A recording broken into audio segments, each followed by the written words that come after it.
On a terminé le premier calcul. Très bien. On a fait le calcul pour M, c'est ça. On va donc passer maintenant à l'exemple suivant.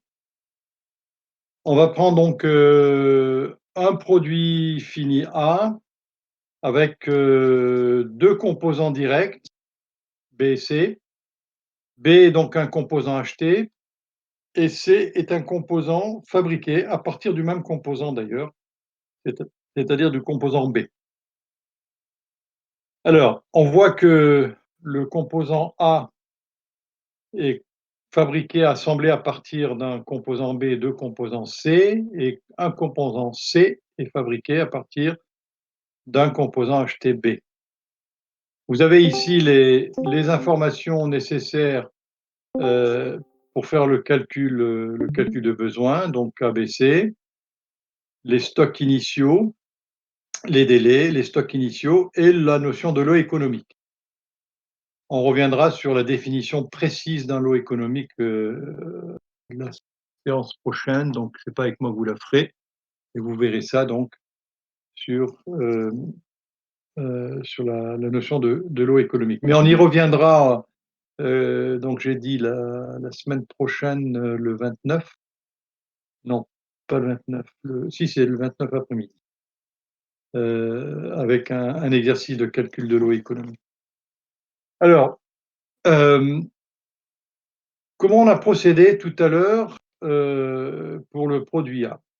Pour le produit A, en fait, la logique, c'est de partir du besoin brut de A qui est le PDP, calculer les ordres de lancement d'assemblage du produit A. À partir de là, on détermine les besoins bruts de P, donc les ordres de lancement de P. À partir des ordres de lancement de P, on établit les besoins bruts de M et les ordres de lancement de M. Donc en fait, on part du sommet et on descend d'un niveau à chaque fois. Voilà un peu comment on a procédé tout à l'heure.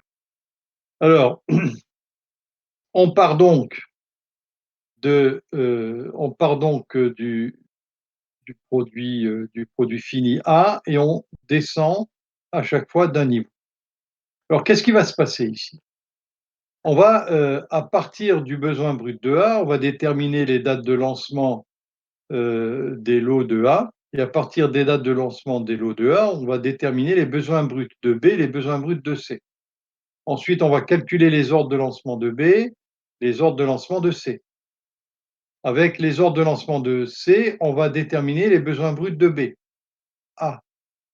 Donc le problème, c'est que j'ai déjà fait mes calculs de lancement de B, et là, je retrouve des besoins bruts pour B, parce qu'il se trouve que B intervient à un niveau 1 ici et au niveau 2 là.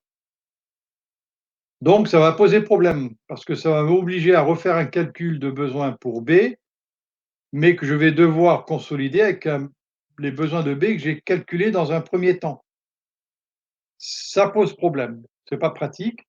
Donc qu'est-ce qu'on va faire? On va tirer B au niveau auquel il apparaît, le plus bas, d'accord? Il apparaît ici au niveau 1. Alors, par convention, on donne le niveau 0 au produit fini A, la tête de la nomenclature, et ensuite on incrémente de 1 à chaque fois qu'on descend dans la nomenclature. Donc, ça veut dire niveau 0, niveau 1, niveau 2. Donc en tirant B ici, on va lui donner, en fait, B apparaissait niveau 1 et niveau 2, mais on va lui donner un seul niveau, qui est le niveau de plus bas, le rang de plus bas niveau. Donc B sera en rang 2, C en rang 1 et bien sûr A en rang 0. Donc avant de commencer un calcul MRP, un calcul de besoin, on commence toujours par étudier les nomenclatures, et si un article apparaît à plusieurs niveaux, alors on lui donne le rang du plus bas niveau de la nomenclature dans laquelle il apparaît. OK, c'est clair? De cette manière-là, on va faire le calcul pour A, ensuite le calcul pour C, ensuite le calcul pour B, mais comme on le fait au même moment, bien on consolidera en même temps les besoins, bruts de B pour A et les besoins bruts de B pour C. Et à partir de là, on pourra calculer les dates de lancement pour B, sans problème. Et on n'aura pas à revenir en arrière. Bien, alors maintenant, on a les données ici, on a les nomenclatures, les délais, les stocks, les règles de lancement, donc en termes de lot. On a appliqué la règle du plus bas niveau, on peut démarrer le calcul de besoin. Donc on part toujours du produit fini A. Donc là, de quoi j'ai besoin pour commencer mon calcul? Qu'est-ce que je dois connaître pour démarrer le calcul? Les stocks prévisionnels? Comment? Les stocks prévisionnels? Alors les stocks, ils sont donnés là, on les a déjà ici, les stocks initiaux. Donc ma question, c'est, on a besoin d'un certain nombre d'informations pour démarrer notre calcul de besoin. On a toutes ces informations ici, mais il manque une chose pour démarrer le calcul. Les besoins bruts de A? Les besoins bruts de A, absolument. On va démarrer le calcul à partir des besoins bruts de A, et les besoins bruts de A, ça constitue quoi? La commande client? Alors, c'est la même remarque que tout à l'heure, pas tout à fait, Ce qu'on est qui doit peut-être être livré. sur de la prévision, mais on a dépassé le stade des prévisions. On va démarrer avec le PDP, les besoins bruts de A, en fait, c'est le plan directeur de A. Les besoins bruts de A, c'est en fait les besoins pour le commercial en produit fini, et c'est ce qu'on appelait le plan directeur de production. Donc voilà le plan directeur de production, il vous est donné dans ce tableau-là, d'accord? Et vous avez maintenant tous les éléments pour pouvoir faire les calculs A et ensuite les composants directs et indirects de A. Alors je vais juste vérifier une chose, il n'y a pas d'ordre lancé, OK, très bien. Il n'y a pas d'ordre lancé, donc vous avez maintenant tous les éléments pour pouvoir faire votre calcul. Alors vous avez je vérifie, vous devez avoir le tableau, oui, vous avez bien le tableau en page 11 de votre poli. Vous avez le tableau. Donc je vais vous laisser, vous avez la nomenclature aussi dans le poli. Est-ce qu'il y en a qui n'ont pas le poli sous les yeux? Oui. Moi, Vous l'avez sur le site, hein? Comment?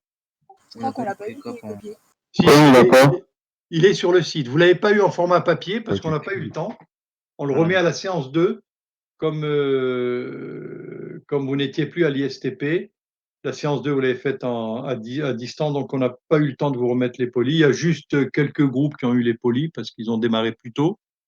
Mais en revanche, vous l'avez sur le site, votre poli. On ne vous l'a pas dit en séance 2? non. Non. Ah.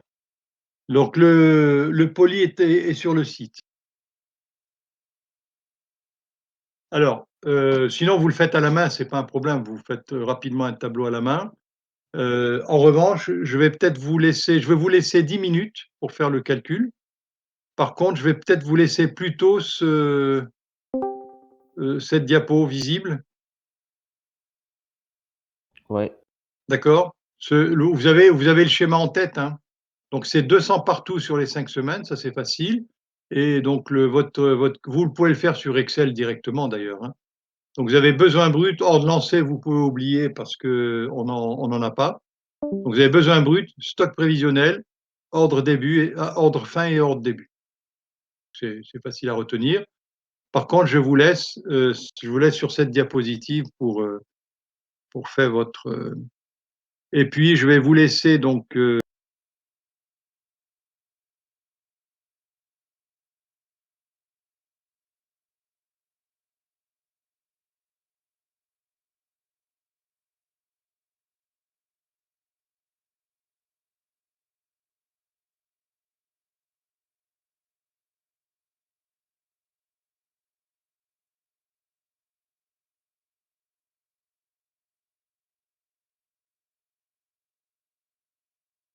Donc c'est bon, je vous laisse faire les calculs, hein.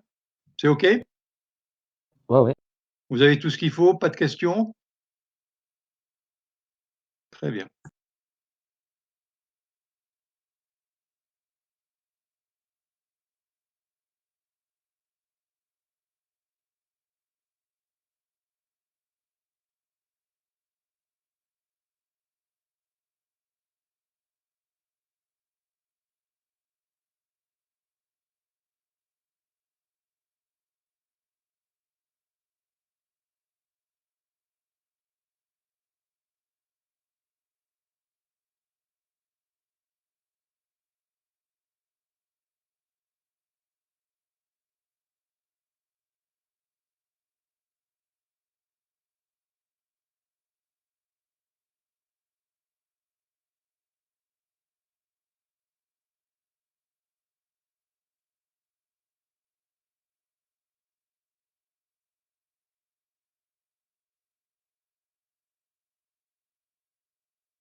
Bien, c'est bon, vous avez eu le temps de finir les calculs? Non, Oui. encore un peu. Encore un peu? OK.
Bien, on peut corriger?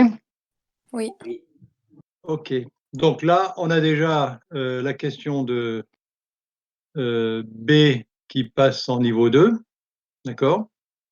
On commence donc le calcul. Stock prévisionnel, il est de 450, d'accord? C'est dans l'énoncé. Donc on est couvert pour la semaine 1, pas besoin de produire. Il nous restera donc 450 moins 200, 250 en stock. Semaine 2, on a besoin de 200 Donc on est couvert par le stock, pas besoin de produire. 250 moins 200, il nous en restera 50 en stock. Semaine 3, on n'est pas couvert par le stock. Donc notre besoin net, il est de 150.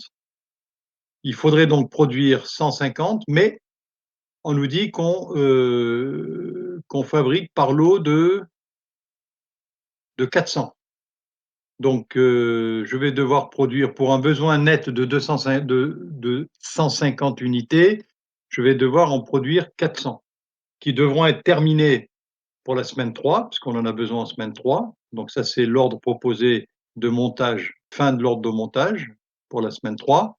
Donc comme il y a un délai d'une semaine, il faut que je démarre mon ordre de montage en semaine 400. Donc mon OF, mon ordre de montage, ce sera 400 en semaine 2. Les 400 vont rentrer en semaine 3, plus 50 que j'ai en stock, ça fera 450. 450 moins les 200 qui vont sortir, ça me fait 250 qui restent en stock.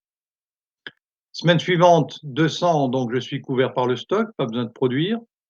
Il m'en restera donc 250 moins 200, 50 en stock. Semaine suivante, toujours 200, donc j'ai un besoin net qui est égal à 150 unités. Je suis pas, évidemment, un besoin net va nécessiter une fabrication. Je dois lancer un ordre de manière à ce qu'il soit terminé, le montage soit terminé en période 5, séance 5. Donc, comme il me faut une semaine de délai, j'ai mon ordre de montage qui doit être lancé, donc début de l'ordre de montage, 400. Ces 400 vont rentrer en semaine 5, ici. Ils vont s'ajouter au stock. Ça me fera donc un disponible de 450, moins 200 qui vont sortir. Il m'en restera 250 en stock. OK? Donc, je pense que maintenant, vous commencez à être rodés. Alors, on a vu dans la nomenclature, pour le montage d'un produit A, j'ai besoin d'un élément B et de 2 éléments C. C'est les composants directs, un B et 2 C.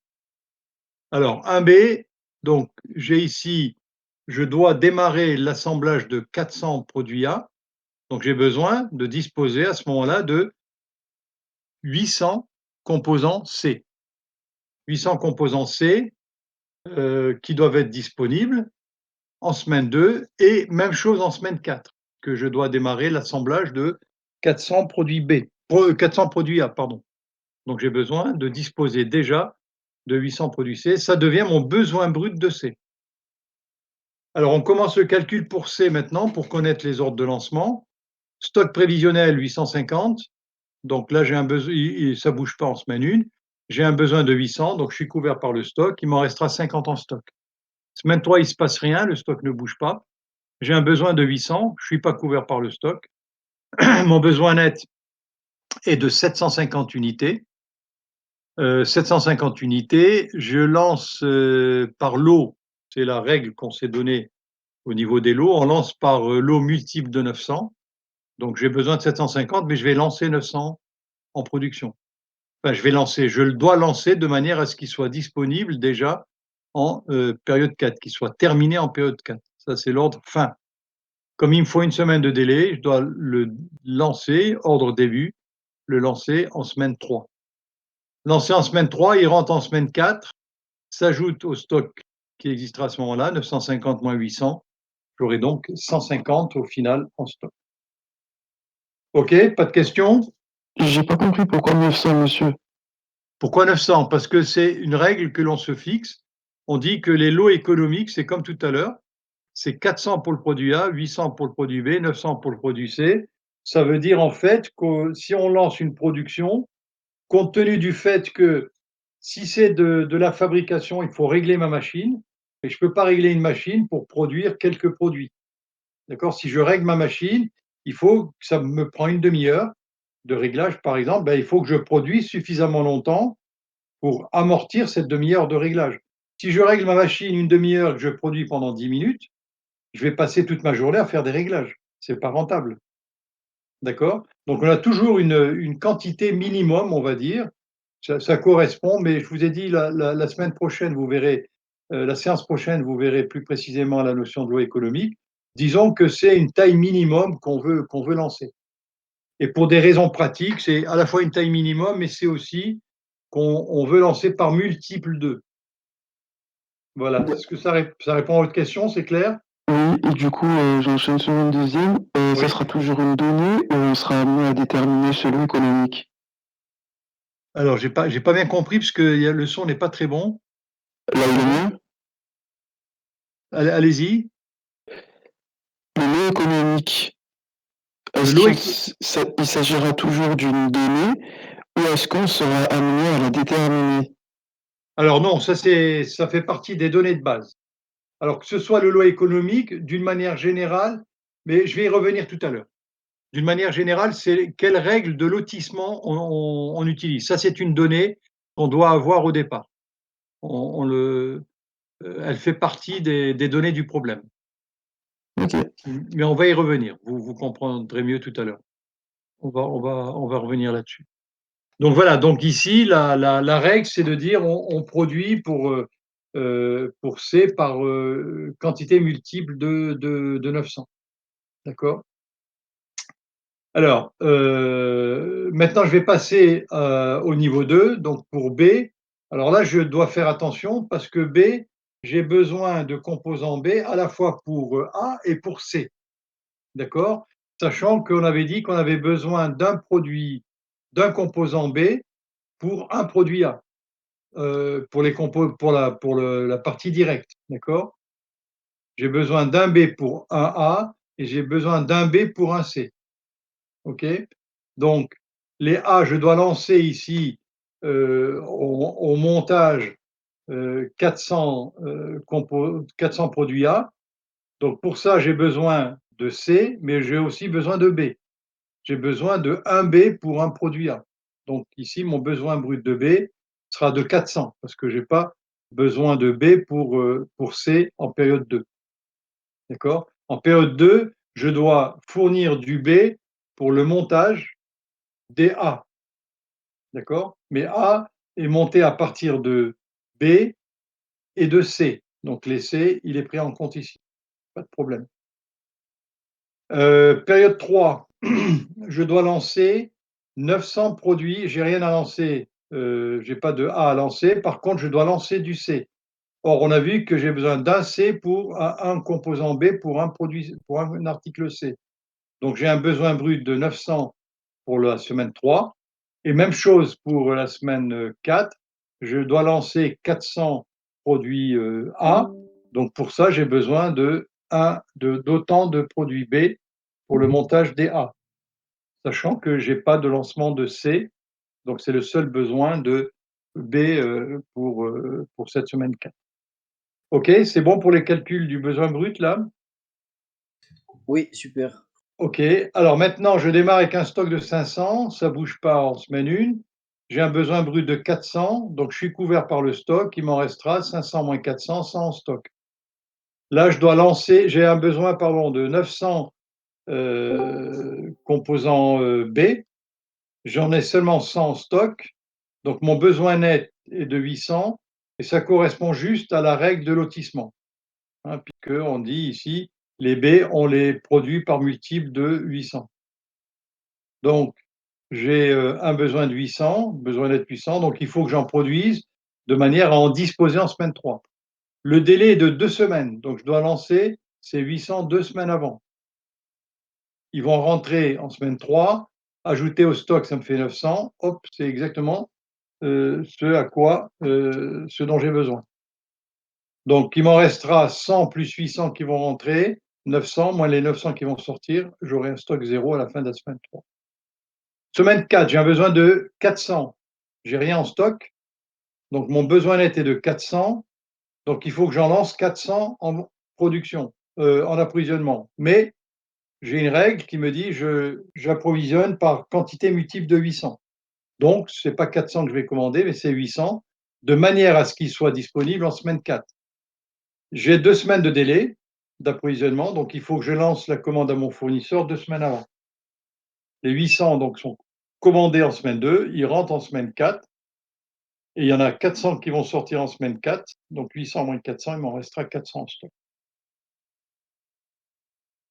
Voilà donc pour mon article A. Calcul de besoin en composant de l'article A. C'est ce que j'avais appelé tout à l'heure mon plan des besoins en composants. Alors, souvenez-vous ce que je vous avais dit tout au début. À un moment donné, c'était où? Voilà, c'était là. J'avais dit qu'on part d'un plan directeur de production en produit fini et par un calcul de besoin, on aboutit aux ordres de début, aux ordres d'approvisionnement, de fabrication et de montage. Ce sont ces ordres-là qui constituent mon plan des besoins en composants. D'accord? Vous vous souvenez de ce schéma? Alors maintenant, je retourne au résultat qu'on vient d'avoir maintenant et vous allez me dire, je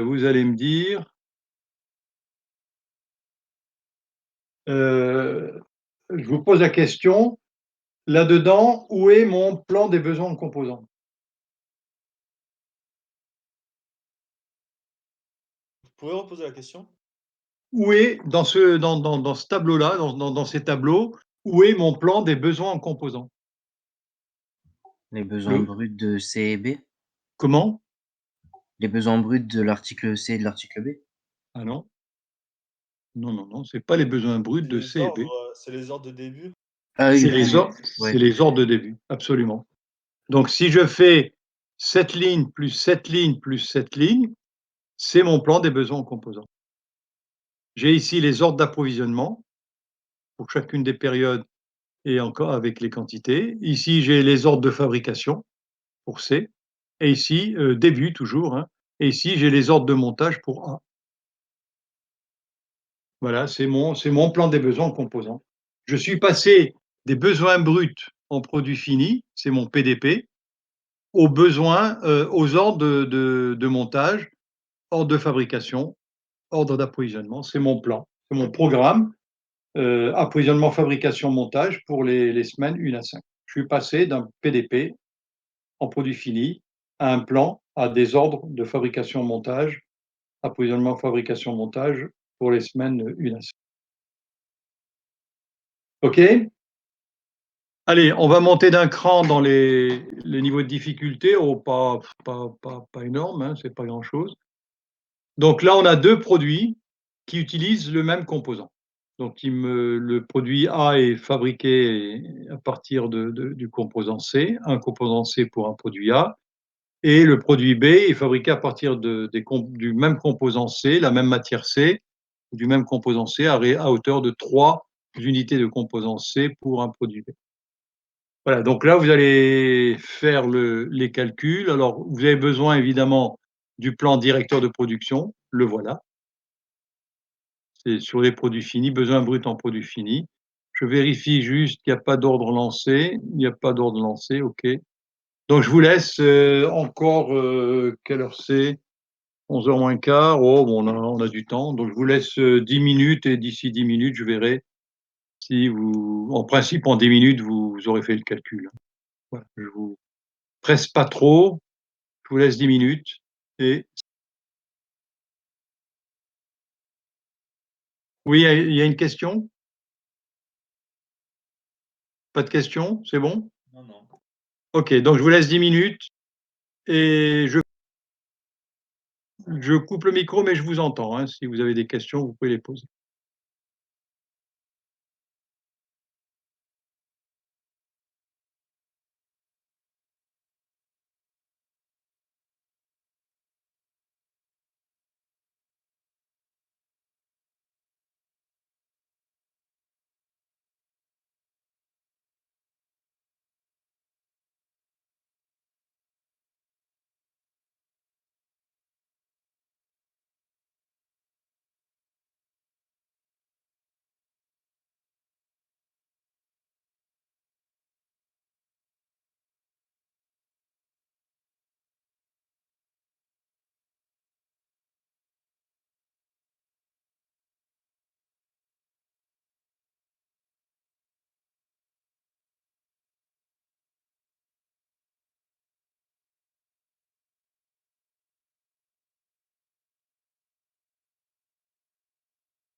Vous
avez eu le temps de terminer? Oui. Non. Non, pas encore? Encore un petit peu? Oui, s'il vous plaît. Allez, encore 2 minutes.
C'est bon? Oui.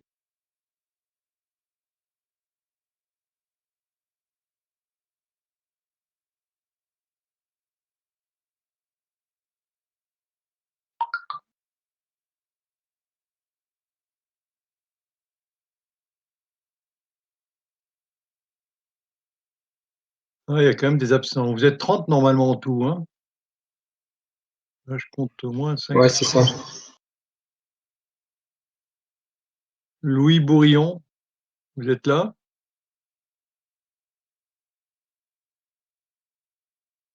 Non? Bon. Alors, je vais prendre. Monsieur Lacroix, c'est pas parce qu'il est absent, s'il est dans la salle, là, si vous voyez son nom, c'est qu'il est présent. Peut-être que son micro marche pas, mais c'est parce qu'il a pas juste validé son adresse mail. Mais s'il est dans la salle, c'est qu'il est D'accord. présent normalement. D'accord, OK.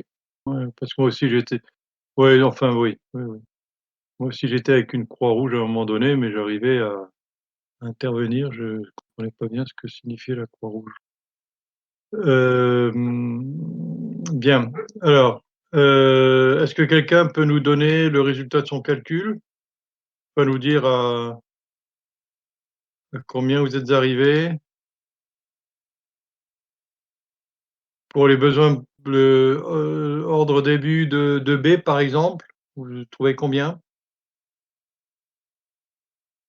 0, 200, 0, 0, 0. D'accord. Donc 0, 200, très bien, parfait. Bien, alors, on part des besoins bruts de A, c'est notre PDP.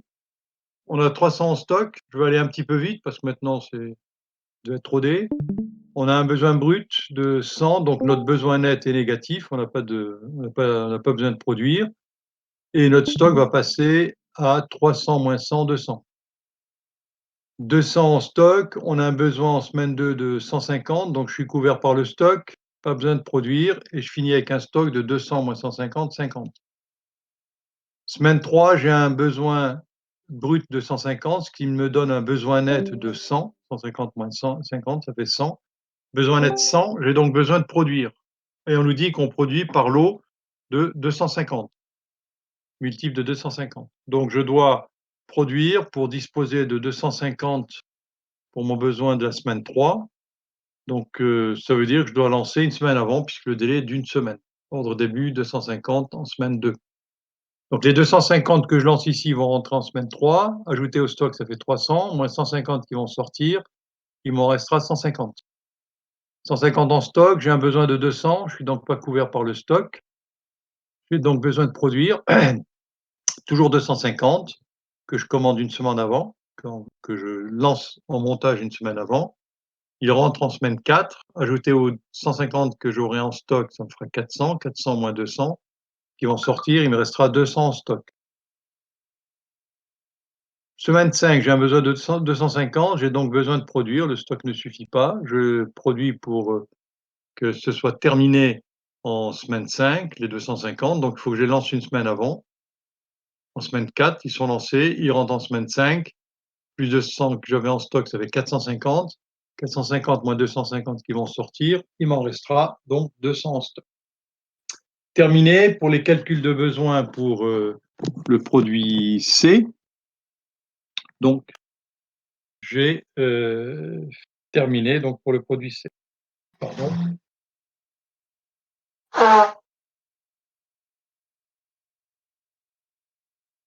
On passe au produit B. Donc, on sait qu'il nous faut 0,25. Alors, on va revenir à notre nomenclature. Il me faut un C pour un A et 3 C pour un B. Un B, un C pour un A et un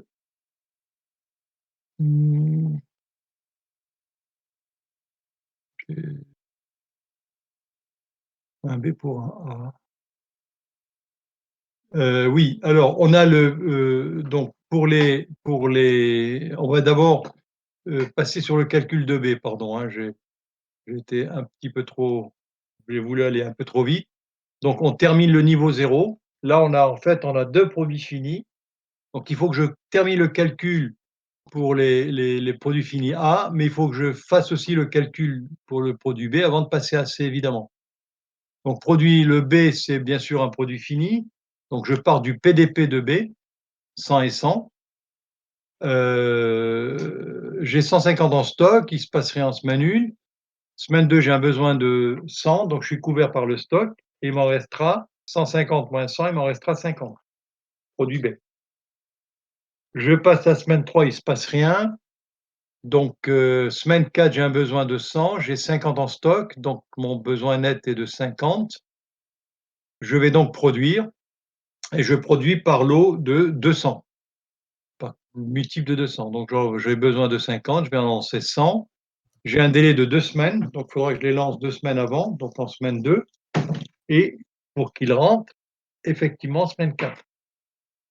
200 plus 50 que j'aurai en stock, ça me fera 250, moins les 100 qui vont sortir, il m'en restera 150 en stock. Et donc, on a terminé notre calcul pour les besoins de B. Alors, maintenant, pour C, on a donc C qui rentre dans la composition de B et dans la composition de A. On avait dit qu'il nous fallait un C pour un A et 3 B et 3 C pour un B. 1 et 3. Donc, ça me fait en semaine de 1 plus 3 fois 2, 6. Donc, j'ai 250 plus 600, ça me fait 850. Mon besoin brut de C pour la semaine 2. On va continuer le calcul du besoin brut et ensuite on passera au calcul de l'OF. J'ai 250 pour un A, un C pour un A, donc j'ai besoin de lancer 250 produits A en période 3, j'ai donc un besoin brut de 250 C. Et pour la semaine 4, j'ai 250, besoin de 250 C pour les A, et j'ai rien pour les B, donc mon besoin brut de C, il est seulement de 250 pour la période 4. Voilà, j'ai calculé les besoins bruts de C, besoin à la fois pour B et pour C, à la fois pour B et pour A. Je démarre avec un stock de 300, donc là je ne suis pas couvert par le stock, j'ai besoin de produire, mon besoin net étant de 550. Mais je lance des produits, des approvisionnements par lot de 600. Donc j'ai 600 qui doivent être disponibles en semaine 2. Pour ça, je dois les commander une semaine avant. Donc j'ai un ordre d'approvisionnement à lancer en semaine 1 pour une quantité de 600. 600 qui vont arriver en semaine 2, ajouté au stock, ça me fait 900. 900 moins 850 qui vont sortir, il m'en restera 50. 50, j'ai un besoin brut de 250 la semaine suivante, j'ai un besoin net de 200. Encore une fois, je lance un lot de 600, donc qui doit être lancé une semaine avant, pour rentrer, être disponible en semaine 3, plus le stock, ça me fait 650 au total de disponibles, moins les 250 qui vont sortir, 400 me resteront en stock à la fin de la semaine 3. 400, un besoin brut de 250 la semaine 4, donc je suis couvert par le stock, pas de souci, et je terminerai en semaine 4 avec un stock de 400 moins 250, 150. Et on a terminé pour le calcul des besoins pour l'ensemble des composants ABC. Voilà. Donc on est parti d'un plan directeur de production en besoin brut pour A, besoin brut pour C, et au final on est arrivé à des ordres de lancement pour A, pour B et des ordres d'approvisionnement pour C. C'est notre plan de besoin en composants. Voilà, donc terminé pour ce calcul. Je pense que là, il ne doit pas y avoir de difficulté. Il n'y a pas de changement avec ce qu'on avait vu avant. Des questions quand même? Non, c'est clair. C'est clair? OK. Donc on va passer à l'exemple Non, ça suivant. va. On a vu donc, récapituler qu'on a 2 types de besoins, besoin indépendant, besoin indépendant. Indépendant, ce sont les besoins en produits finis, éventuellement pièces de rechange. Et les besoins dépendants, c'est tous les articles qui dépendent des produits finis, pour lesquels donc on a vu qu'on pouvait faire le calcul des besoins de manière automatique. Et comme disait un auteur, inutile de prévoir ce qu'on peut calculer. Alors, on a besoin des besoins, besoins internes et du calcul des besoins indépendants, connaissance des besoins indépendants et on calcule les besoins dépendants. Donc on a besoin de connaître la demande commerciale et importance de, LLC, c'est quoi déjà? J'ai un trou, c'est quoi la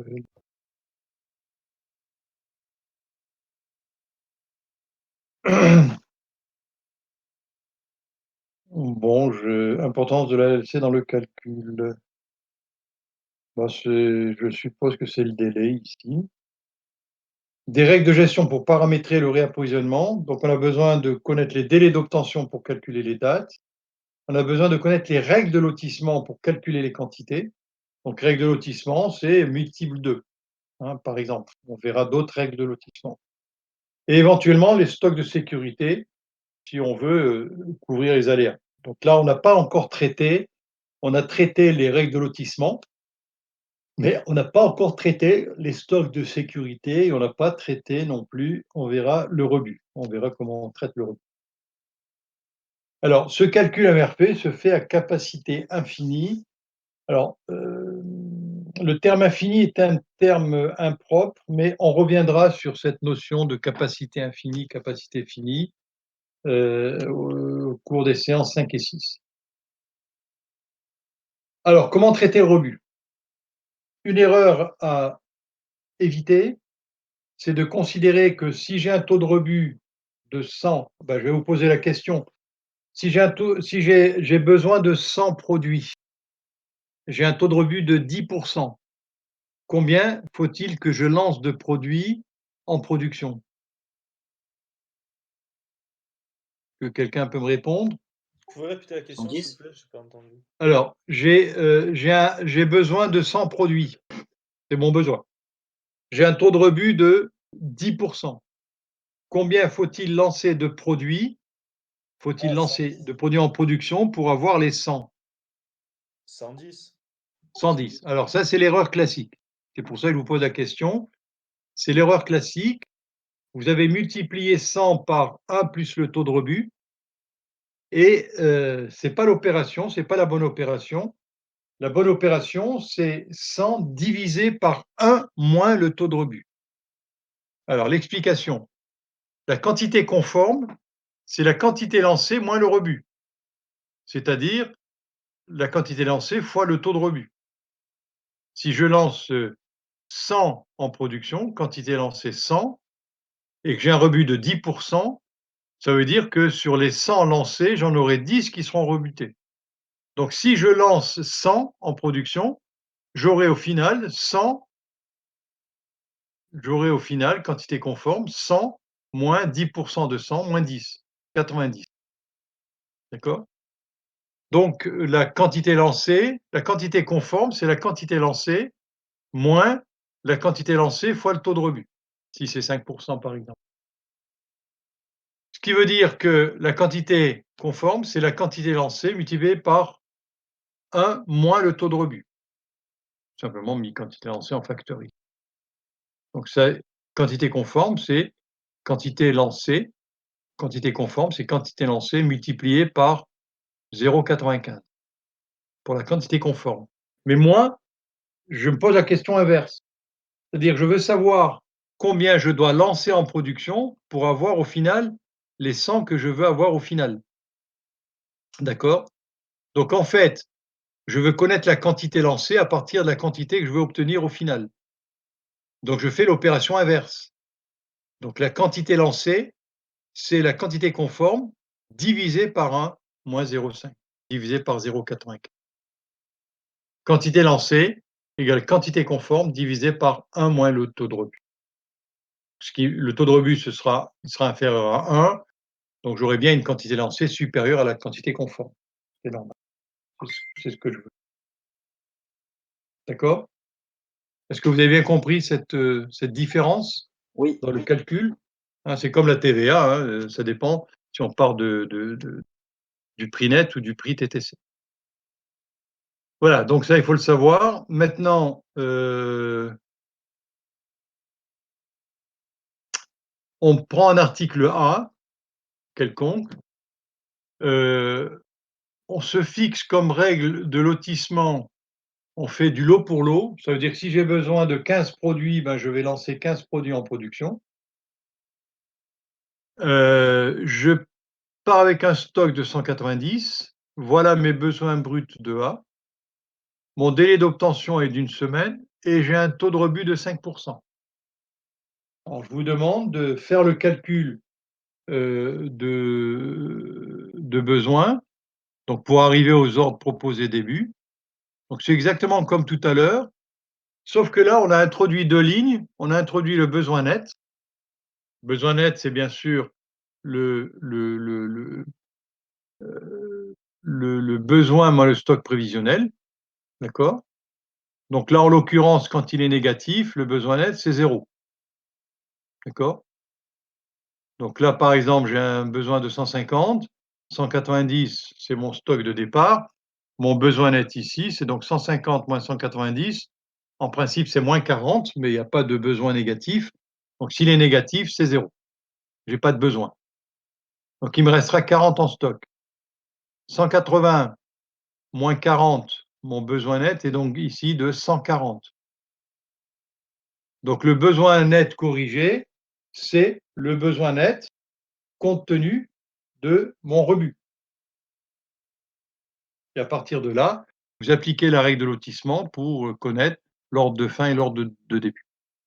Donc voilà, je vous laisse encore 5 ou 10 minutes pour faire le calcul en prenant en compte le taux de rebut. Donc on a introduit 2 lignes. Besoin net, de toute façon, tout à l'heure, on calculait le besoin net de tête. Là, on va le noter. Par contre, je dois introduire une nouvelle ligne pour tenir compte du rebut. Vous avez 5 de rebut. 5 de rebut, 5 minutes pour calculer. Est-ce que le problème est bien compris?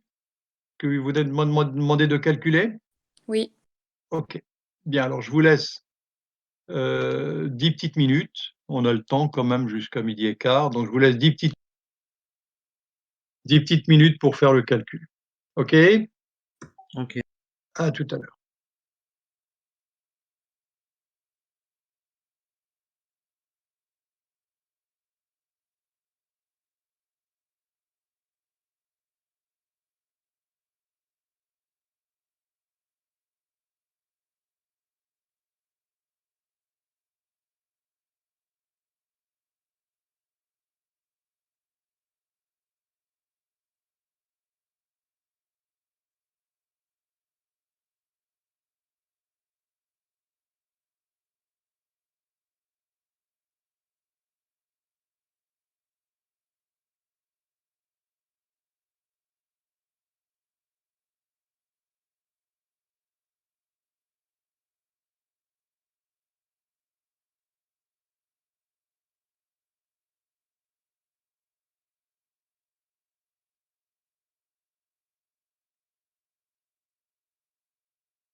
Allez, on corrige. Ok. Alors 150, donc j'ai pas de besoin. Mon stock passe à 40. Là, j'ai un besoin net de combien? 140. 180 moins 140. 40 en stock, ça fait 140 le Ouais. besoin net. D'accord? Besoin net corrigé, c'est 140 divisé par 0,95. 148. 148 à peu près. 148. Donc là, effectivement, on peut faire un arrondi supérieur. De toute façon, l'enjeu est. Souvent, on me pose la question, est-ce qu'il faut arrondir par excès, par défaut? C'est un faux problème. C'est un faux problème parce que l'enjeu, il est de combien? Il est d'une unité sur 148, ça fait du 0,66%. Là, on est parti sur une prévision de vente. Est-ce que vous pensez qu'une prévision de vente, c'est à 0,5% près? Déjà, au niveau de la prévision, on a des erreurs de l'ordre de 10 à 20%. Donc 0,5% quand on est dans des erreurs au départ de l'ordre de 10, 15, 20%, quand c'est pas plus. Donc, bon, se poser des questions sur 0,5% près, c'est pas pertinent. Donc, c'est pas un souci. Donc, ça veut dire qu'il faut lancer 148 en période 1 pour obtenir 140 si le rebut est effectivement de 5%. Donc 140 qui vont rentrer, plus les 40 qu'on avait en stock, on va donc avoir 180 qui vont sortir, donc 180 en disponible, 180 qui vont sortir, donc mon stock va passer à 0. Mon besoin est de 140 ici, donc pareil, on va obtenir 148 en tenant compte du rebut qu'il faut lancer ici pour obtenir les 140 et mon stock, bien sûr, va rester bloqué à 0. 200, 200, ça nous fait donc le double, 211. 211 avec les 5% de rebut en arrondissant par excès, que je dois lancer en semaine 3 pour les obtenir les 200 que je voulais en semaine 4. Donc 0 en stock, bien sûr. Et là, 210, pareil, 210. Hop, hop, non, pardon. Là, les 210 sur les. Pourquoi ils ne sont pas calculés, les 210 là? Ça fait 222 en besoin d'être corrigé sur les 210. Comment? Je disais que ça faisait 222 sur les besoins d'être corrigés pour la période 5. D'accord. Donc 222, donc on aura ici besoin net 210, besoin net corrigé 222, qu'on lance ici pour obtenir les 210 en retour C'est et ça. le stock termine à 0. OK, merci. Oui, de rien. Voilà. Alors, très bien. Donc pas de questions sur le traitement du taux de rebut? Pas de difficulté. On va passer maintenant à une autre, toujours un taux de rebut de 5%. En revanche, on va partir de l'idée de lancer les productions ou les approvisionnements, non pas par lot économique ou lot multiple d'un lot économique, mais on va partir de l'idée de regrouper les besoins sur 3 périodes. Regrouper les besoins sur 3 périodes, pourquoi? Parce qu'on considère que faire un réglage toutes les périodes, si la période est la journée par exemple, et que le réglage est de l'ordre d'1 heure, on estime que c'est quand même trop. Donc on se dit quand on va régler la machine, ou l'installation, ben, on va en profiter pour, produire pour les besoins des 3 prochaines journées, des 3 prochains jours, si la période, c'est la journée. Ce qui nous permettra de faire seulement un réglage tous les 3 jours. D'accord? Donc la règle de lotissement, puisqu'il s'agit de lotissement, d'une part, c'est de faire du lot pour lot, donc je produis exactement mon besoin et non pas un multiple de quelque chose. En revanche, je vais regrouper les besoins sur 3 périodes. Alors, première période, le besoin est couvert par le stock, il m'en restera 40. deuxième période, j'ai un ordre lancé de 140, donc ça veut dire qu'ils vont venir s'ajouter à mon disponible. Donc j'aurai un stock de 40 plus les 140 qui vont arriver. Mon besoin de la période 2 est couvert. Donc pour les 2 premières périodes, je n'ai pas besoin de produire. En revanche, j'ai besoin de produire pour la période 3. Donc la période 3, je vais produire, mais je vais produire les besoins des 3 prochaines périodes, c'est-à-dire je vais regrouper les besoins des périodes 3, 4 et 5. OK, est-ce que c'est compris? Oui. Voilà, donc je vous laisse 5 minutes pour faire le calcul.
Bien, on va corriger. Alors, j'ai dit tout à l'heure qu'on était couvert pour la période 1, donc le stock restant, ce sera 40. Période 2, j'ai 40 en stock plus les 140 qui vont arriver, qui était donc un ordre qui avait été lancé avant la période 1. Donc j'aurai un disponible de 40 plus 140, 180 qui me couvre juste mon besoin brut et je termine avec un stock 0. Ensuite, période 3. Donc période 3, je ne vais pas prendre les besoins de la période 3, mais je vais regrouper les 3 prochaines périodes. Donc les besoins des 3 périodes suivantes, enfin les 3 périodes à partir de la période 3, ça fait 140 plus 200, 340, 340 plus 210, ça me fait 550. Donc en fait, mon besoin net sera de 550 ici, d'accord? L'ensemble des besoins des 3 prochaines périodes. 550, j'ai un taux de rebut de 5 donc ça me fait un besoin net corrigé de 579. 579 que je vais lancer donc, 1 semaine avant puisque mon délai est d'1 semaine ici. Donc 579 qui sont lancés en période 2. 579 moins les 5 qui vont être rebutés suivant mes prévisions, ça me fait donc un ordre de fin 550. Donc c'est 550 qui vont venir se rajouter au stock, mais le stock est égal à 0. Donc 550 moins 140 qui vont sortir. Il m'en restera donc 550 moins 140, 410 en stock. 410, donc j'ai pas besoin de lancer puisque j'ai prévu les besoins des 3 périodes précédentes. Donc il va me rester en stock 410 moins 200, 210. 210 et je vais tomber bien sûr à 0 pour mon stock puisque j'avais prévu exactement le besoin des 3 périodes ici. Voilà. Donc ça, c'est une autre règle de lotissement. Règle de lotissement, ça veut dire je constitue des lots suivant une règle. Donc là, j'ai un besoin net pour la période, un besoin net de la période qui est de 140, mais la règle de lotissement fait que je ne vais pas lancer le besoin net 140, mais je vais ou besoin net corrigé, mais je vais lancer le besoin net corrigé pour l'ensemble pour les 3 prochaines périodes. Donc ma règle de lotissement, c'est je produis pour 3 périodes. Pour les besoins de 3 périodes, tout ça évidemment, l'objectif étant de diminuer les réglages si c'est de la production et pour diminuer les transports, si c'est de l'approvisionnement. Si je fais des commandes par bateau, c'est clair que je ne vais pas lancer mes besoins pour une période parce que le transport par bateau coûte de l'argent et si je massifie mes commandes, ça va bien sûr me coûter beaucoup moins cher. Voilà, alors on va voir un autre cas de figure maintenant. Je ne regroupe pas sur 3 périodes, mais je regroupe de manière à avoir un lot soit supérieur à 300 unités. Je considère que j'amortis mon réglage à partir de 300 unités. En dessous de 300 unités, ça ne vaut pas le coup de produire. Donc, je vais regrouper sur plusieurs périodes de manière à dépasser les 300 unités. Et dès que j'ai dépassé les 300 unités, j'arrête le cube. OK? Donc, on est dans la même configuration que tout à l'heure, sauf que là, il n'y a pas d'ordre lancé. Et donc, voilà. Donc, vous partez avec un stock prévisionnel de 140. Il n'y a pas de rebut. Par contre, il faut regrouper les commandes sur plusieurs périodes de façon à atteindre les 300 unités. Est-ce que c'est clair le principe? Oui? Oui. Très bien. Alors, je vous laisse 5 minutes pour faire le cas.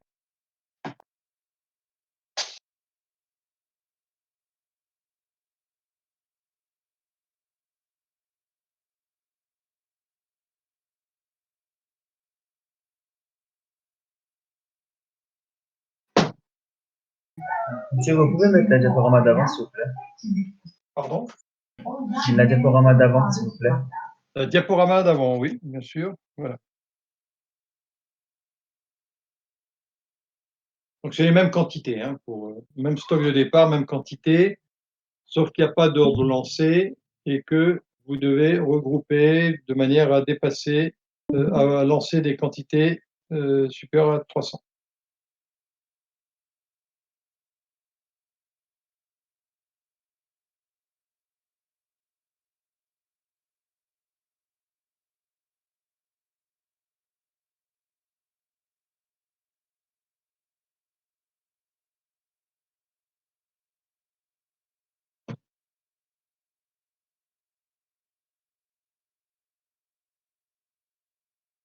Et monsieur, il y a toujours les taux de rebut?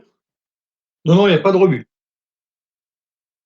Il n'y a pas de rebut pour cette question-là.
C'est bon?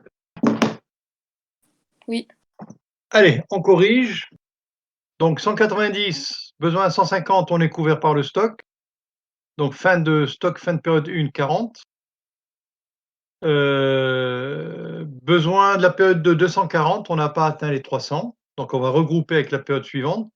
140, ça nous fait donc 380. 380, on a dépassé les 300, donc on s'arrête. Donc mon besoin net sera de 340 ici, 340 parce que j'ai besoin brut de 380 au total, moins 40 de stock. Donc mon besoin net est de 340, pas de rebut, délai 1 semaine, donc il faut que je les lance en période 1 pour les obtenir pour les avoir, en semaine en période 2. Donc 340 qui vont arriver, moins plus les 40 en stock, ça fait 380. 380 moins les 240 qui vont sortir, il m'en reste donc 140 en fin de période 2. C'est juste ce qu'il me faut pour couvrir la période 3, donc c'est normal puisque j'avais regroupé exactement les besoins bruts des 2 périodes ici. Donc je vais terminer avec un stock de 0 et je vais passer à la période 4, 120, je n'ai pas atteint les 300. Avec la période 5, ça me fait 230, je n'ai pas atteint les 300, je continue. Donc 230 plus 210, ça me fait 440. Donc là, j'ai atteint les 300.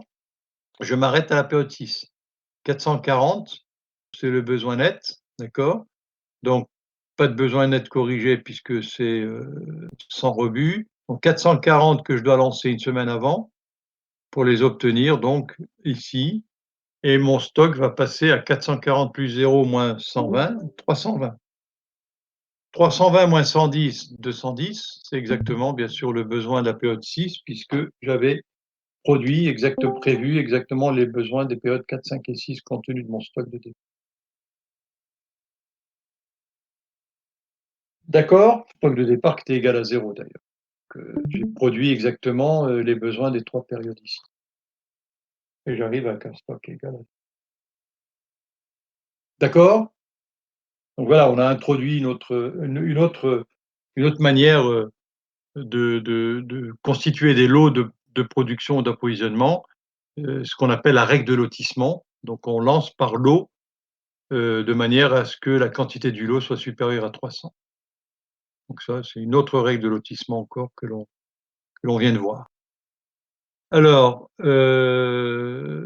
variante à sortir, c'est quoi ça?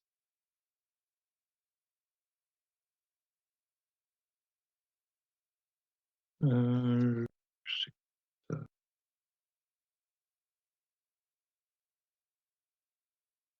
Ouais, je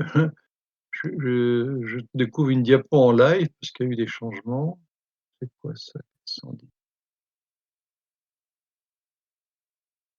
Ah oui, c'est d'autres données là.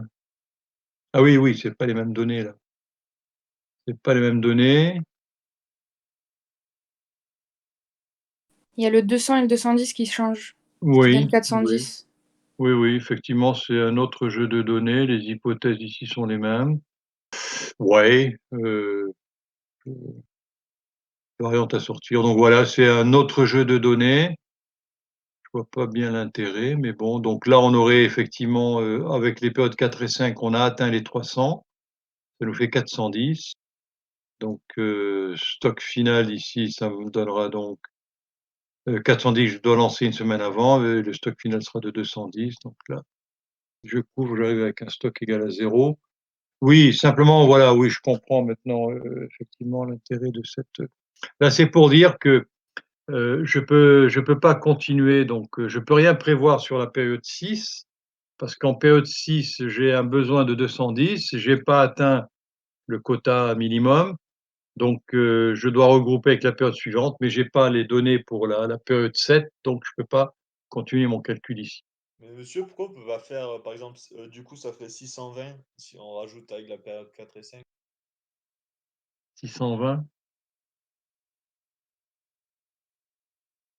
Oui, non, mais vous avez pas besoin d'ajouter la période 6 ici, parce que vous avez déjà atteint les 400.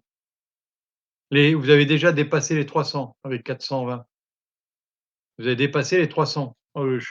Là, 200 plus 210, ça me fait 410 et 410, j'ai dépassé les 300. Donc c'est bon, je regroupe. J'ai 410, c'est une taille de lot qui est supérieure à 300, donc c'est bon. Par contre, quand j'arriverai à la période 6, je peux pas traiter la période 6 parce qu'il faudra que j'attende la période 2. Quand je vais arriver à la période 2, la période 1 sera terminée. Donc à la période 2, je vais rajouter la période 7 pour traiter le cycle suivant. Bah, ça dépend si je mets à jour mon plan toutes les périodes, toutes les 2 périodes, mais c'est un plan glissant. Il faut se rappeler qu'ici, on est sur un plan glissant. Donc ça veut dire que toutes les périodes ou toutes les 2 périodes ou toutes les 3 périodes, je ne sais pas, je vais, refaire mon plan en prenant supposons que c'est une planification glissante, toutes les 2 périodes. Ça veut dire qu'à la fin de la période 2, je vais, refaire mon plan et je partirai ici période 1, 2, 3, 4, 5, 6. Donc là, je vais aller jusqu'à la période 8 suivant mon plan actuel, hein, suivant la date actuelle. Donc là, je vais pouvoir traiter effectivement la période 6, hein, puisqu'il s'agit de plans glissants, je ne peux pas traiter la période 6. Par contre, au prochain glissement de plan, je pourrais traiter la période 6. Est-ce que c'est clair? Ou est-ce qu'il y a une question par rapport à ça, pour répondre à la question qui t'est posée maintenant? Non. Quand on ne regroupe pas avec la période 6? Alors la personne qui a posé la question, alors ce qui est un petit peu dommage, c'est que comme moi j'ai à l'écran, le PowerPoint, je vous vois pas, je vois pas en fait qui s'exprime. Ah, c'est bon, j'ai dit oui. C'est bon, vous avez la réponse. Parfait. Alors, ouais, ben, on a terminé avec cette diapo. C'est quelle heure? Ben, on termine largement en avance. Monsieur, Oui. vous pouvez remettre le diaporama avec les regroupements des 3 périodes, là, s'il vous plaît? Celle-là? Non, avec les tableaux complétés. Pas le cas d'avant, s'il vous plaît. Le cas d'avant. Celui-là. Regroupement sur 3 périodes, Ça n'a pas changé. c'est-à-dire? Ben non, c'est pas lui. Oui, C'est la alors période de 3, 4, 5, là, les 3 périodes. oui. Excusez-moi, je vais vous demander un petit, 2 minutes parce que je dois imprimer une attestation pour mon épouse. Très bien. 2 minutes, hein, le temps de là. Il faut chercher, donc je vais changer.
Bon.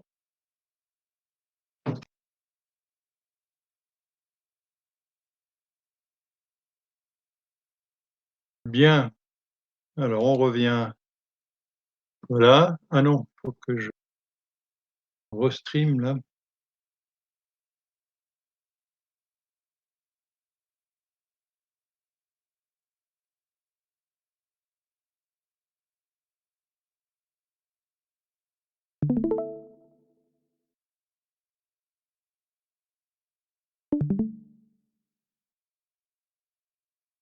Voilà. Alors, c'est sur cette diapo, vous voulez que je revienne? Non, c'était marqué. C'était juste le cas d'avant. Hein. C'est pas lui, non. C'était marqué regroupement par période. Peut-être que c'est lui, hein, mais si, c'est ça, c'est ça. Regroupement C'est sur Ça a 3 été périodes? Oui, non, mais c'est bon, c'était Celui-là, lui. monsieur, en fait. C'était Ouais, bon? c'est celui-là, ouais. Voilà, c'est voilà, c'est Ah ça. pardon. Celle-là? Oh, il y a du bruit chez toi, Item. C'est par quantité là. Là, c'est par quantité, par période, c'était celle-là, sur 3 Regardez. périodes. Ouais, C'est ça c'est que vous ça. vouliez? Oui. Oui, oui, c'est ça. C'est ça. OK, vous avez une question sur sur ce calcul? Oui, je comprenais pas comment vous faites pour passer du besoin net au besoin net corrigé pour la période 3. Bah, besoin net corrigé, c'est le besoin net divisé par 1 moins le taux de rebut. Donc c'est 550 divisé par 0,95. Ah oui, oui, d'accord, d'accord, oui, j'avais D'accord? oublié ça, ouais. Voilà. Nickel, merci. Il n'y a pas de quoi. OK, donc bon, enfin, on a pratiquement fini. Calcul des besoins nets. Délai d'obtention fixé en fonction des tailles moyennes de lot de production. Alors, ça, on y reviendra en séance, dans le détail, en séance 5, sur le délai d'obtention. Le délai d'obtention, comment vous le comprenez, le délai d'obtention?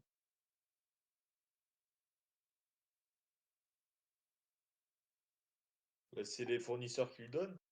Comment? C'est les fournisseurs qui le donnent, non? Alors, pour les approvisionnements, oui. Délai d'obtention pour les appros, effectivement, c'est le délai fournisseur. Mais, je pensais plus au délai en matière de fabrication. Donc, quand on fait un calcul de besoin net, c'est tous les articles de la nomenclature, donc du niveau 0 jusqu'au dernier niveau. Alors j'ouvre une petite parenthèse, sur les nomenclatures. Par convention, on donne le niveau 0 au produit fini. Alors la nomenclature les nomenclatures qu'on a vues qui sont simples, on fera un exercice avec des nomenclatures un peu plus compliquées quand même, avec, 4 ou 5 niveaux, et 2 produits finis. Hem, une nomenclature, par convention, on donne donc le niveau 0 à la racine. Alors on parle de racine, on parle de les nomenclatures qu'on a vues, imaginez une nomenclature un peu plus compliquée avec, 4, 5, 6 niveaux. Heu, Ça ressemblerait à quoi? Une nomenclature à 3, 4 niveaux, 3, 4, 5 niveaux, ça ressemblerait à quoi si on lui fait faire un 180°?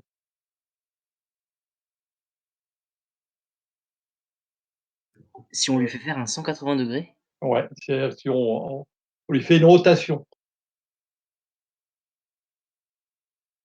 de 180°, c'est-à-dire que le produit fini, au lieu d'être en haut, il est en bas. Bah, ça fait entonnoir. Comment? Bah, je sais pas, ça fait une sorte d'entonnoir. Ça ressemblerait à un arbre. Le produit fini serait la racine et les, composants achetés, tout en haut, ce seraient les feuilles. D'accord? Oui. Voilà, c'est pour ça qu'on dit que, c'est une nomenclature qui est présentée sous forme arborescente. OK. Arborescente, la racine de arborescence, évidemment, c'est l'arbre. Juste monsieur, Alors, toujours pour, information, compléter un peu ce que je disais, donc on part du niveau 0 et on incrémente, d'un rang chaque fois qu'on descend d'un niveau et puis, quand on arrive tout en bas, on arrive aux composants achetés et par convention, tous les composants achetés, on les met au même niveau et qui est le numéro 99 et on lui donne le rang 99. Alors, pourquoi 99? Ben, parce que c'est quand on écrivait des programmes et qu'on faisait des calculs, par programme, ben, on descendait d'un rang, dès qu'on avait terminé les calculs sur un rang, on incrémentait d'un pour passer au rang suivant, jusqu'à ce qu'on rencontre le rang 99 et quand on a rencontré le rang 99, ben, on sait qu'on a terminé. Parce que si on ne donnait pas le numéro 99, on ne saurait pas à quel moment il faut s'arrêter. Tu vois? On juste incrémente à chaque monsieur, fois la oui? vous avez parlé du délai d'obtention tout à l'heure. Oui? Hem, c'est pas il y a pas c'est pas par rapport, du coup, à notre approvisionnement et les délais de fabrication et aussi, du coup de livraison aux clients? Alors, quand on parle de délai d'obtention, c'est à tous les niveaux de la nomenclature. Si je reprends un calcul, je vais reprendre, voilà, si je reprends ce calcul par exemple, ici j'ai le délai je calcule l'ordre proposé début en partant de l'ordre proposé fin et en retranchant le délai d'obtention pour, savoir que l'ordre doit être lancé en semaine 2. Comment je passe de 250 au 250 ici? C'est je pars de la semaine 3, j'enlève le délai d'obtention et j'obtiens mon ordre de début ici, d'accord? Donc c'est le délai d'obtention, c'est le délai de montage ici. Pour le produit B, je pars de l'ordre fin, je déduis 2 semaines parce que 2 semaines, c'est mon délai de fabrication. Et enfin ici, je déduis 1 semaine parce que c'est mon délai d'approvisionnement. Délai de montage, délai de fabrication, délai d'approvisionnement. Donc la notion de délai, c'est, le temps qu'il me faut, soit pour monter un lot, soit pour fabriquer un lot, soit pour approvisionner un lot. Donc la notion de délai s'applique à tous les types d'articles, que ce soit un produit fini, un composant intermédiaire ou un composant acheté. Un article intermédiaire ou un composant acheté, ou une matière achetée. D'accord? Donc la notion de délai s'applique à tous les tous les types d'articles. D'accord? Alors maintenant, est-ce que vous pouvez renouveler votre question par rapport à ça? Parce que vous parlez de délai d'approvisionnement, mais le délai d'obtention, ça peut être le délai d'obtention par le montage ou par la fabrication ou par l'approvisionnement. Est-ce que vous êtes, alors, est-ce que vous pouvez reformuler votre question à partir de là? Non, ça va, j'ai mieux compris. Enfin, ça m'a permis de m'éclaircir sur ce que je pensais. D'accord. Donc par contre, si on peut s'intéresser maintenant au délai de fabrication Ouais, d'un lot, par exemple, en usinage. Ce délai, en fait, qu'est-ce qu'il doit couvrir? En fait, c'est le délai qu'on se donne pour réaliser un lot de fabrication. Si c'est en usinage, par exemple, eh bien, c'est un délai qui doit prendre en compte qu'est-ce qu'il doit prendre comme temps en compte? Qu'est-ce qu'on doit avoir comme, qu'est-ce qui doit contenir ce délai? Qu'est-ce qu'il doit couvrir, ce délai? Si je parle, par exemple, du délai d'obtention d'un lot de fabrication en usinage.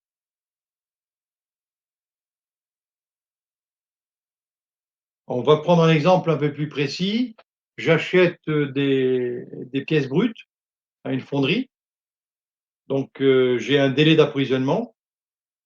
Mes pièces de fonte, mes pièces brutes de fonte arrivent dans mon atelier, elles sont en stock, elles passent ensuite à l'usinage sur, plusieurs postes, fraisage, perçage, tournage, et cetera.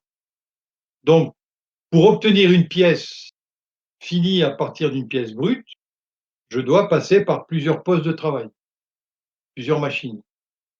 Donc le délai, que l'on va prendre en compte dans le calcul MRP doit couvrir tout le temps entre la pièce brute et la pièce finie.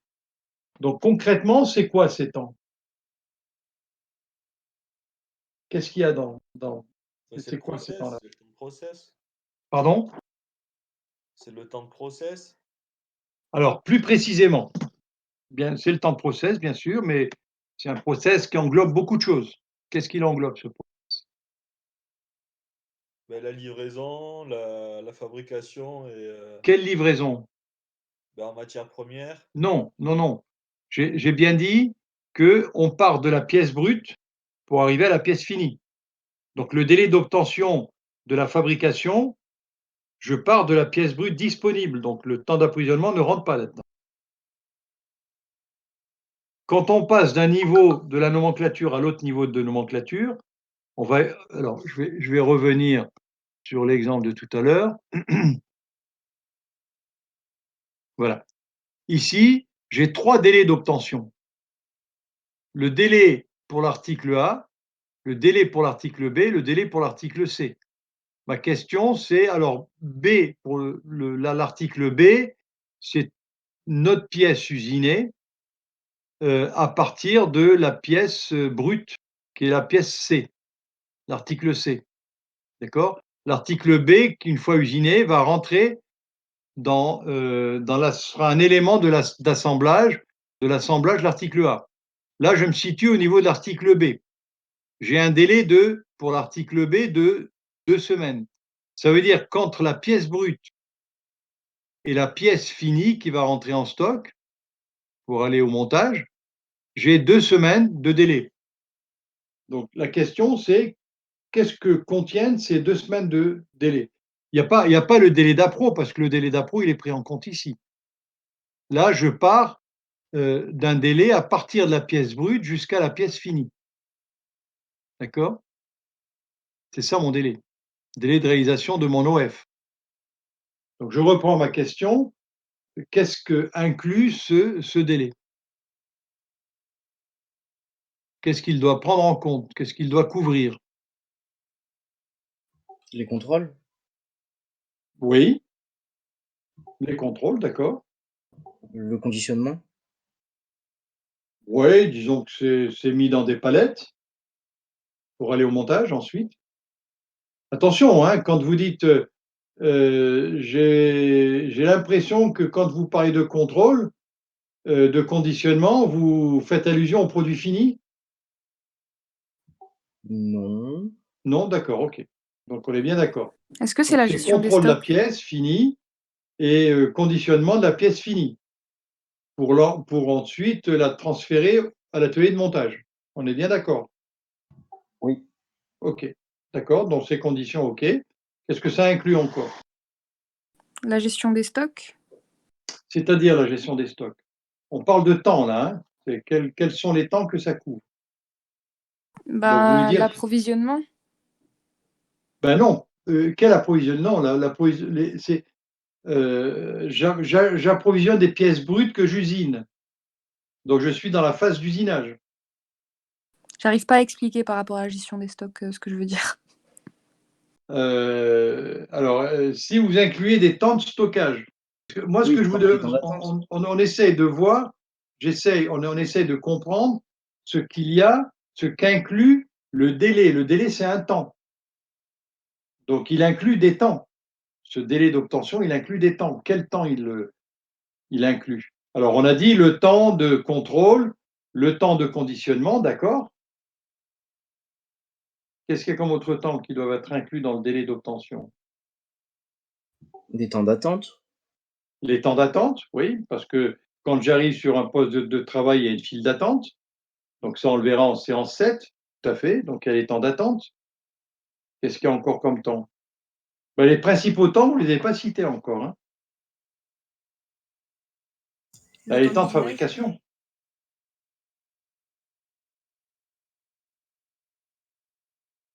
Le temps de réglage de la machine Ah oui. et le temps de fabrication proprement dit. Ensuite, il y a les temps de transfert d'un poste à un autre. Si c'est l'usinage d'une pièce brute qui passe par plusieurs machines, tournage, fraisage, etc., bien, j'ai le réglage de la première machine, le temps de fabrication sur la première machine, le transfert de la première machine à la deuxième machine, le réglage de la deuxième machine, le temps de fabrication sur la deuxième machine, le temps de transfert, etc. etc. Mais quand on dit transfert, il y a aussi les attentes, parce que quand je transfère sur une machine, vers une machine, cette machine est déjà occupée, donc il va falloir attendre. Donc le délai doit couvrir tous ces temps-là. Principalement, les temps de réglage, temps d'opération, de fabrication, temps de transfert. Ça, c'est le minimum. Mais il y a aussi, bien sûr, les temps d'attente, les éventuels temps de stockage, les temps de contrôle, voilà. Il peut y avoir des pannes, donc je dois aussi, prévoir le cas où j'ai une panne, donc c'est tous ces temps-là qui doivent, rentrer dans le calcul du délai d'obtention. OK? Oui. Alors, le calcul de maisonnette est réalisé à capacité infinie, donc on reviendra sur cette notion-là. Ce sera plus clair à la prochaine séance quand, on travaillera sur non pas la prochaine, la séance, 5 pardon. On sera ensemble d'ailleurs, donc quand on travaillera sur le calcul de charge. Donc je ne vais pas trop développer, maintenant cette notion-là, heu, ce sera plus, mais bon, si j'en ai parlé quand même, ce matin, tout à l'heure. À quel moment j'en ai parlé? Heu, parlé, je pense que c'est voilà, à ce moment-là que j'en ai parlé. Quand on a établi notre plan des besoins en composants, donc ce plan des besoins en composants représente une charge de travail. C'est-à-dire que là, on sait combien d'articles on doit fabriquer pour tous les composants, tous les articles. Par exemple, si je prends l'atelier d'usinage, mon plan des besoins en composants me donne pour les 5 périodes à venir combien de pièces je dois usiner dans mon atelier pour les périodes données. Donc, si j'ai 20 pièces différentes, j'ai pour chaque période, pour les pièces 1, 2, 3 jusqu'à 20, à quel moment je dois lancer l'usinage et combien de pièces. Donc, ce programme pour les 5 périodes à venir pour mon atelier d'usinage, ça représente une charge de travail. C'est-à-dire que il faut que je traduise ce plan en quantité d'articles, que je traduise en heures d'utilisation machine, pour chacune des machines. C'est mon plan de charge. Donc j'ai besoin quand même de confronter ce plan de charge à mes capacités qui sont données dans les postes de charge. Donc je vais comparer quand même la charge de travail à ma capacité, à la capacité dont je dispose dans mon atelier, qui dépend du nombre de machines d'usinage et qui dépend évidemment du nombre d'heures de travail par jour. Si j'ai une équipe ou 2 équipes, je travaille 8 heures ou 7 heures par jour, et cetera. Voilà, donc j'ai un calcul, de charge capacité, à établir, et si ma charge dépasse ma capacité, bah, ça veut dire que ce programme, je ne peux pas le réaliser, il est pas faisable. Donc il faut que je prenne des décisions, il faut que je vois, est-ce que je reporte, des fabrications à une autre période où j'ai de la capacité? Ou est-ce que j'augmente ma capacité par des heures sup ou par des intérimaires? Voilà, donc j'ai plusieurs leviers sur lesquels je peux agir pour, pour équilibrer, charge et capacité. Donc j'ai un calcul de charge à faire pour ensuite voir si je peux équilibrer ma charge avec ma capacité. Voilà, on fait un calcul de charge qu'on dit à capacité infinie, mais ça, vous comprendrez bien, le terme infini est mal choisi, c'est dommage, mais c'est le terme qu'on utilise. On dit qu'on fait un calcul de charge et qu'on fait une vérification, mais à capacité infinie. Voilà, parce que la charge induite pour l'ensemble des OF induite sur chacune des machines, et chacune des machines, cette charge doit être inférieure ou égale à la capacité de production. Donc ça, c'est ce qu'on fera, en séance 5. Voilà, j'ai terminé pour cette séance. Est-ce qu'on a encore 10 minutes? Est-ce qu'il y a des questions? Non, ça va, hein. Non, non, c'était parfait. D'accord, donc j'aimerais avoir un petit retour quand même sur la vitesse. Alors je vais voir quand même combien on est, 2, 4, 6, 8, 10, 12, 14, 14, 16, 18, 20, 22, 4. 26, 28, 29, bon, un étudiant, je pense. OK, alors,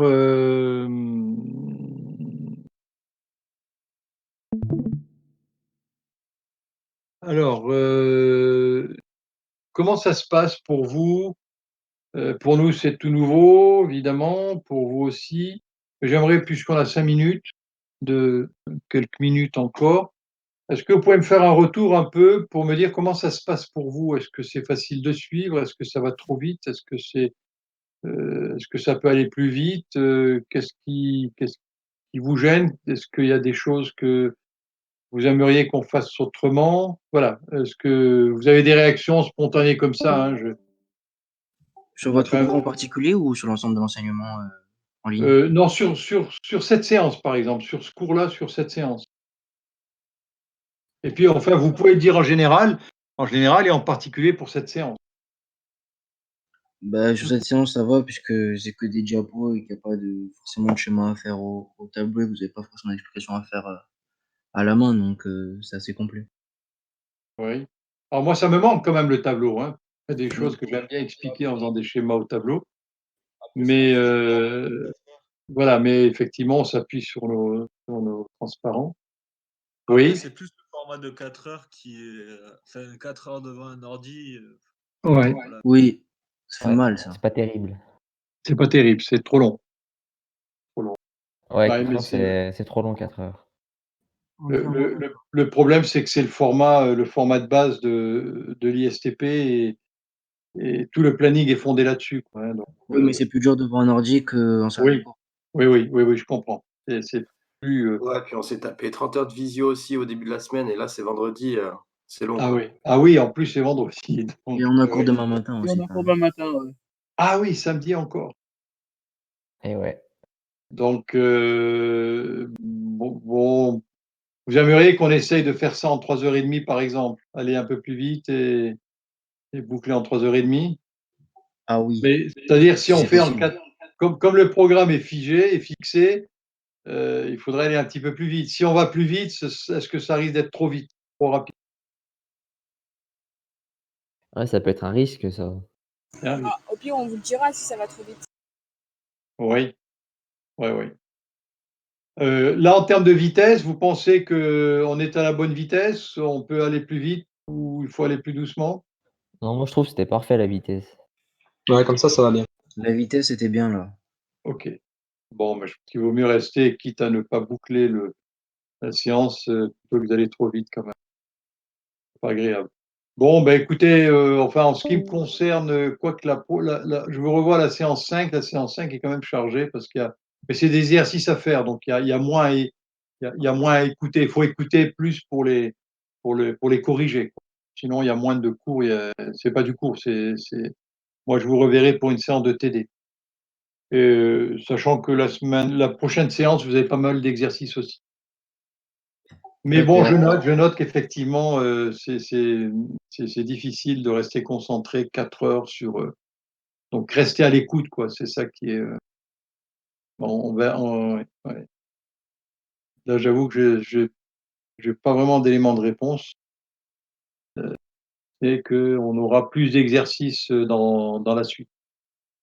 Prochaine séance, il y aura plus d'exercices et séance 5 pareil, séance 7 pareil.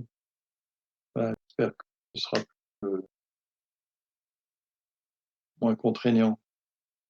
Très bien. Eh ben, s'il y a pas autre chose, je vais vous libérer. Merci. Voilà, et Merci ben, bien. je peux pas vous dire encore bon week-end, mais C'est vrai ça. Presque. on va dire bon confinement en tout cas. Soyez prudents et respectez bien, tous les gestes.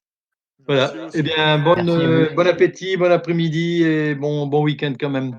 Au revoir. Merci. Merci, Au bonne revoir. journée, au revoir. Merci, au revoir. Au revoir. Ciao.